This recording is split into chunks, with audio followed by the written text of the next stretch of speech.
تندیس جشنواره بندان 9 تقدیر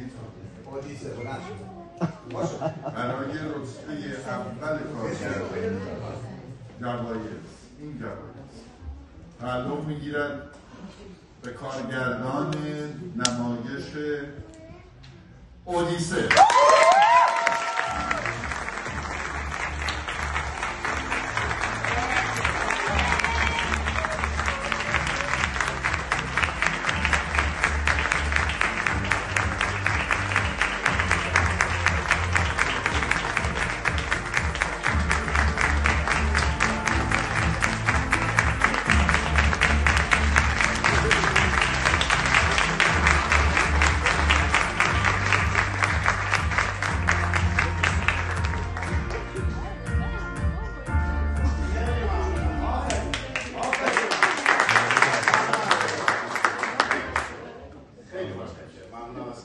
ستاد اجرای جشنواره از همه عزیزان، اسم نمیبرم کسی رو از الان نمی‌رسه، از همه عزیزان، از شما ممنونم، از خانواده‌ام، از همسرم که زحمت کشید تو گروه کارگردانی بود، ازشون ممنونم.